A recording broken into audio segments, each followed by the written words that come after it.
você tem que...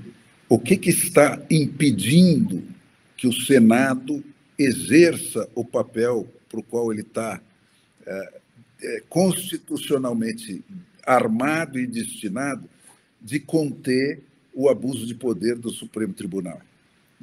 O Rodrigo Pacheco. A força que pode ter um Rodrigo Pacheco. É isso. Então, o que eu estou propondo? Façam uma emenda constitucional, os senadores que prestam, que tem lá gente, façam uma emenda constitucional, para corrigir isso, propondo que as presidências da Câmara, do Senado e da Câmara sejam meros executores da ordem de pauta que o plenário, a maioria posta lá pelo povo, definir que deve ser. Porque, senão, a nossa democracia é uma falsificação absoluta. E a mesma coisa na Câmara. Nem que não fosse para passar isso, porque, evidentemente, que uma coisa como essa não passa fácil hoje, você só de fazer uma medida como essa, uma emenda constitucional como essa, e propor e deixar lá para ganhar assinaturas dos senadores, já faz o Alexandre de Moraes da vida pensar 10 vezes antes de sair agredindo o poder eleito. Porque isso pode acabar virando contra ele. E você, com isso, você também reafirma a Constituição como a baliza da vida do país. Então, não precisa ser aprovada. Isso aí precisa ser proposto e para ocupar a pauta da discussão política do país com aquilo que é o que realmente, onde está o defeito, que é um truquinho barato. É um truquinho barato, costurado na surdina, mas é aí que está. Então, se você tirar os poderes usurpados pelos Rodrigos Pachecos da vida, você, de novo, põe a bunda do Alexandre de Moraes na reta. Aí ele vai sentir que o vento sopra na nuca. Não é para ele folgar, como ele está folgando. Que tem uma polícia que está institucionalmente armada para ele.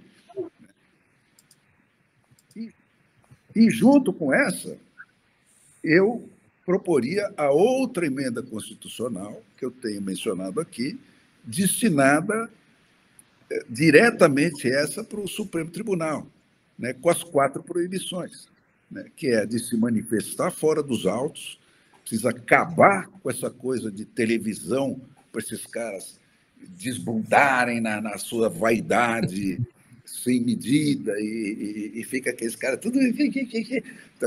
Sabe? Virou o quê? Artistinha de televisão.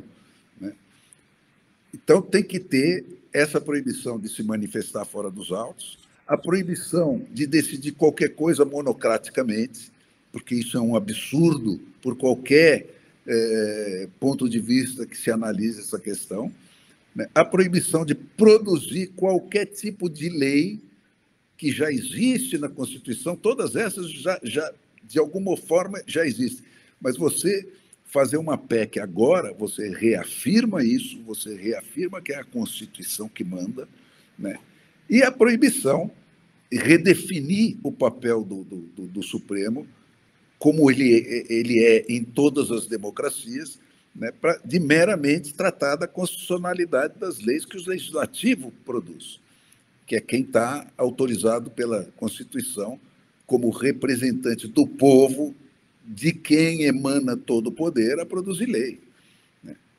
Esses caras não têm o direito e a prerrogativa de produzir lei nenhuma. E o que eles estão fazendo é uma só lei, que é a lei que elimina todas as leis. Porque, gente, o sentido histórico do Estado de Direito é exatamente esse. A humanidade passou 99% do tempo que ela está nesse planeta né, submetida a qualquer mau humor de Sua Majestade. Se o rei acordasse de mau humor, ele podia mandar cortar tua cabeça, te chicotear em praça pública, qualquer coisa.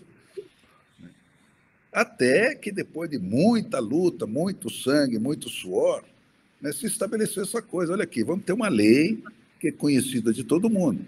E quem tiver dentro da lei, o rei não pode tocar nele, o Estado não pode tocar nele. É isso que foi destruído no Brasil nos últimos meses, né, nos últimos anos aí. Com esse golpezinho malaco de ocupar a maioria do Supremo Tribunal, né, com eleições duvidosas que se repetem. Então, cara, esse é o começo para deter esse incêndio que está aí. É o mínimo que nós temos que fazer. E é para isso que eu insisto.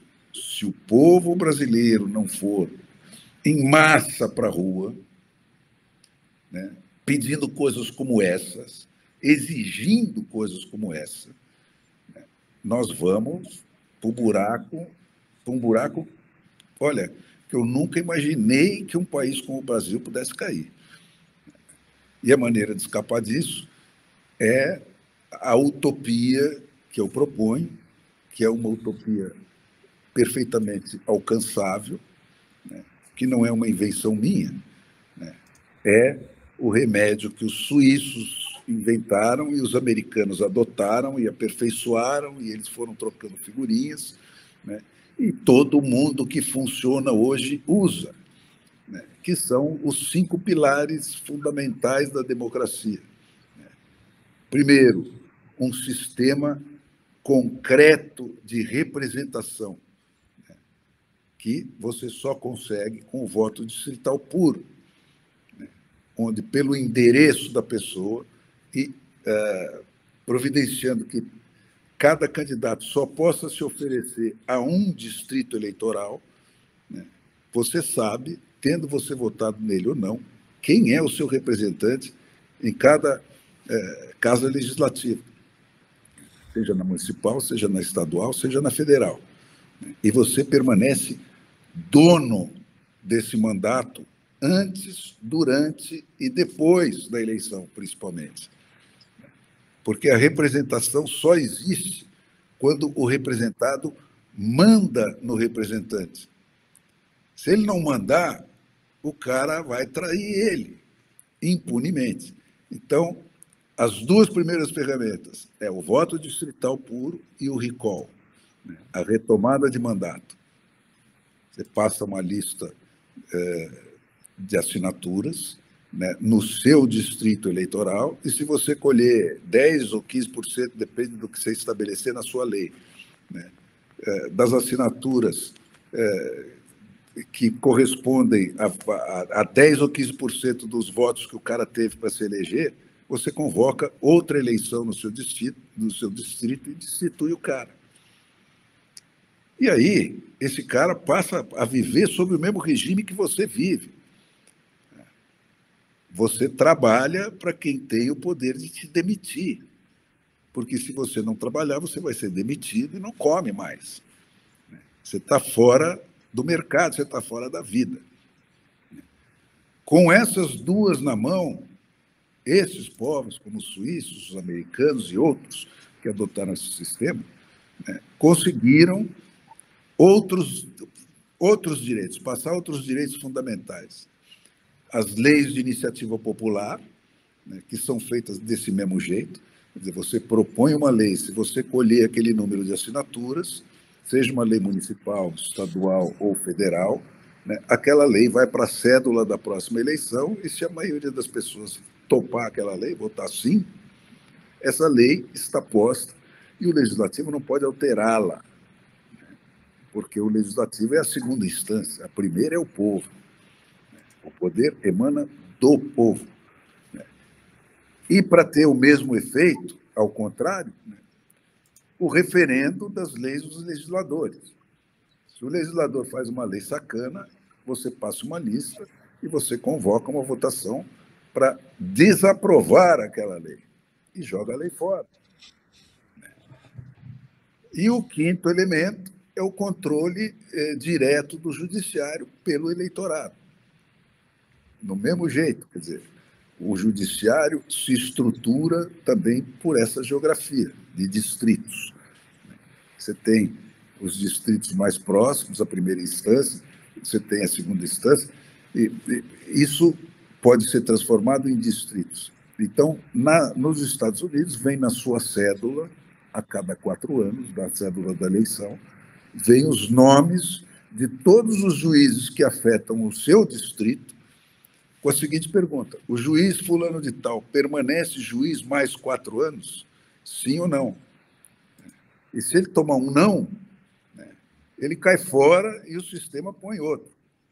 Tem estado que elege, tem estado onde ele é nomeado por um board, tem vários tipos, mas quem decide se o cara continua juiz ou não é o freguês, é o povo. Então, o cara que solta chefe do PCC não fica juiz mais meia hora, cai fora. Olha, entra para o PCC, não fica aqui enchendo o saco. Olha lá, Judicial Retention Elections.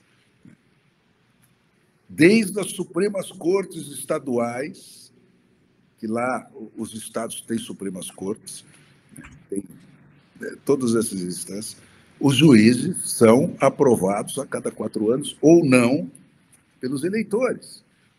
E isso põe eles jogando a seu favor, e não nessa... Não vou nem falar a palavra que está aí instalada no Brasil.